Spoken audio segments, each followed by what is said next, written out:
Hi everyone, this is a video in regards to knocking in your new cricket bat. I wanted to make a video only because I looked on YouTube and how to do it, and you know, there are some good videos, but you know, always good to get a personal view, so I wanted to share that with people. Now with regards to knocking in a bat, there's three items you require here. I'm not going for, I've got a normal mallet, I'm not going for the cricket ball. There's a cricket ball mallet you can get to basically check if you've got any seam marks appearing on the bat. Really gives you an indicator if you still need to knock in the bat any further. But I ain't using that, I'll be taking it into the nets later this evening actually, so I won't be doing that. Also need some linseed oil. Linseed oil is by far the best oil. It seems to not soak into the wood too quickly, but also without evaporating as well to room muscle temperature. So that's very good. And a cloth as well, a soft cloth to rub in the oil. Now this is my bat. It's recently purchased from JJB. It's a Kookaburra and it's a Akuna 150. Similar bat to what Ricky Ponting actually bats with, but his is a 600, which I can only assume is better. But it was also £200 more, so I decided not to pay that much. I'm not a pro. I'm just your average Saturday batsman and bowler. Now, obviously, to start off with, you need to oil your bat. So you don't want to go too wasteful on the oil, to be quite honest, because it won't soak in. So you give some small dabs, such tiny bit on the cloth, and then you just stroke along. So put it through. Now I'm only demonstrating this. I'm not actually going to put the oil on here because I've already oiled it. I might actually just put one coat on because you know, one coat won't hurt. But I don't want to put too much on. I've already oiled mine. But what I say, I wanted to do this video just to show how easy it is. I'm no professional doing this, but it's quite an easy process to do. I think some companies as well can charge, you know, 10, 15, 20 pounds just to knock in a bat. And you know, sometimes you buy a bat, it doesn't fit you, and you can end up doing this 2 or 3 times with new bats. If you're a team, you know, again, you're going to have to knock in every single bat that you have, and that could be costly, so you might as well go yourself. Just to give you an idea of costs, this oil cost £2.99 usually, and the mallet, GM mallet, that would usually be £5, but together actually that one was a £5 offer from JJB, which is very good, and this is, I have to say, absolutely solid, which is brilliant. So yep, so going back to the oiling, so you've got your face of your bat. The face of the bat you want to oil no more than 4 times. Really, I actually find that 2 times is more than sufficient, so I wouldn't go any further than that. You can if you want to, but you know, over oiling is pretty bad from the bat, to be honest. It does cause bats to rot. That I have experienced that in the past. There were bats I brought second hand. People have clearly over oiled them, and around the spice areas. This is where it decides to actually rot and crack quite quickly, particularly when, you know, facing fast bowlers. So yeah, do avoid over oiling. On the back side, you do want to be only oiling once. It's not really a requirement. It's not a hitting area, of course, unless you mistakenly hitting some shots. But just leave it to one coat. It will soak in. This will take a lot longer to soak in on this side. So do bear in mind that, you know, an hour or half an hour is usually not sufficient enough to then go start knocking in your bat. I wouldn't knock in, just about a quick notice, you wouldn't knock in the back of the bat. It's not relevant, I say. It's not a knocking area, it's not batting area. So just spend your time. It takes a long time, so spend your time focusing on the face of the bat. So of course, once you've oiled it, then you've oiled it and you've let it sit for, say, hopefully you could lay up to about 12 hours, but if you want to get it done as quickly as possible, a couple of hours would be fine. So what you want to kind of concentrate on your bat here, you've got your side areas, and obviously both sides, and your bottom 6 inches. Now this area here is the main hitting area, so you want to really focus on knocking that in. And of course this is the weakest part of the bat. Willow is understandably a very, very soft wood, so it gets damaged easily. Now with knocking in, you don't want to be worried about knocking and damaging your bat and denting the bat. Usually I've knocked this in a bit already, to be honest, but not enough as what I'd like to do. But it's not dented as of yet, and to be quite honest, I've hit it quite hard, so don't worry about damaging it. If it does, it's better than you doing it, than you going out there and the ball's damaging it, and of course then splitting your new bat, which you just spent whatever money on. So we'll start off with, these edges are sharp, and so I have actually knocked this in a little already.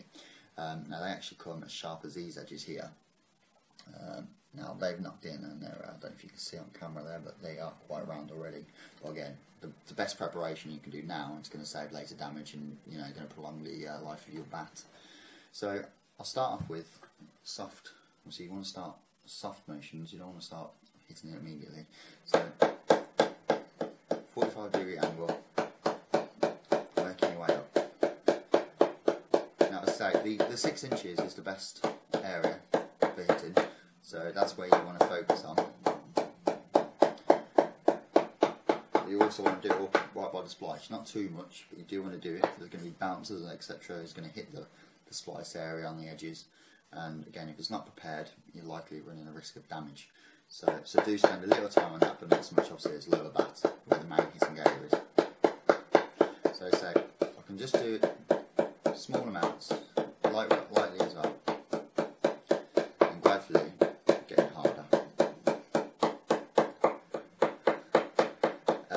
Amazingly as well, you'd think that this actually caused quite a level amount of on the side, so quite bumpy and rigidy. But when you actually do it, you'd be amazed at how the wood shapes itself. Obviously, it's not a shaped mallet; it's just a round mallet. So you'd think it would hit and indent, and it does. But in a way, it levels it out. If you do it properly, it levels it out, and it's quite a nice smooth finish. To be quite honest, it looks quite nice, and it feels nice as well. So hopefully, when you're in your nets, it'll make your back better. So yeah, enough of this in. Again, on the other side, I'm not going to spend too much time on my sides because I have already done it, so I won't worry about them. Okay, so now I'm going to concentrate on here. And again, as you can tell, the noise levels it's already increased because this is quite a weak part of the bat. There's nothing behind it, so the noise there, you can tell the difference there, and then the bulkier bat, middle, nice and solid hollow. Sorry. Okay, so we knock it in lightly, does it?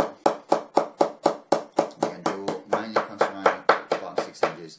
Again, with the bottom of the bat, you do need to knock them in as well, along with the corners. Don't be afraid; they won't actually crush in or anything. Again, like I described with the sides, it goes quite smooth, and it looks good. Does cause a nice finish as well. This has got a bat has got the extra protection on the sides as well. That does help when you're knocking in a bat, to be quite honest. So if you can get one, you get bats which only have this extra protection strip with one side, and actually usually if you're a left-handed batsman, this would be on the left-hand side of the bat. If you're a right-handed batsman, it'll be on the right-hand side, because this is obviously where most of the edges will occur, so therefore they strengthen it. If I was to say, I would strongly recommend you can buy this tape separately, and I would put that on and have a go fitting it, because it does offer a lot more support. And then particularly when you're knocking in as well, the wood seems to spread under the actual protection a lot better. That's why it doesn't feel so lumpy. You haven't got risk of chipping it either as well. So very much worth getting that. Most bats come both sides, to be quite honest. I looked into loads of bats before I bought this one, and there was only 2 or 3 that I found which didn't have both sides stripped. But if it is, then again, just spend the extra couple of quid to protect your bat. So continue with the knocking. Again, you're going to get harder and harder. Now the thing is, you do actually have to do this well, as long as you want to spend the more preparation, as I mentioned earlier in the video, it's going to create your bat to be stronger, and it is a while, and it takes a long time. Your arm also hurts quite a long time as well. I'm a fairly strong person, I go to the gym, etc., and you get an ache, so give yourself a break, because at the end of the day you don't want to knock yourself out. So keep knocking in, as you see, we're just knocking in the main 6 inch area.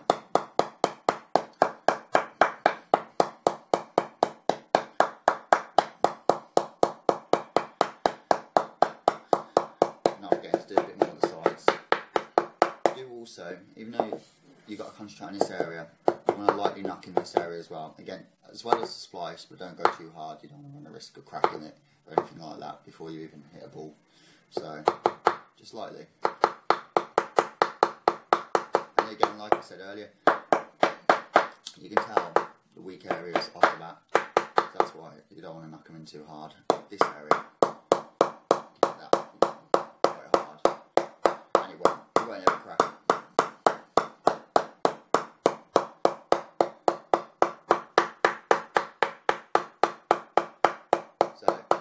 doing that. So until either your arm falls off or you're satisfied. Best way though, so I'm going in the nets tonight. Have a go at the nets, hit a few balls, not brand new balls, not hard balls, training balls, anything like that. Just a semi-worn ball, sorry, and that will give you a good indication of what's actually what you've done so far. If you're getting C marks on your bats, you need to spend more time on it because it's still indenting. It's not compressed the willow enough. So again, spend whatever, an hour, 2 hours, whenever you feel it's appropriate, and again, vice versa. Just going back into the nets and testing it, and hopefully there's not too many C marks. I hope this has helped, and yeah, if there's any comments, just leave it on the below section. Thank you very much. Bye bye.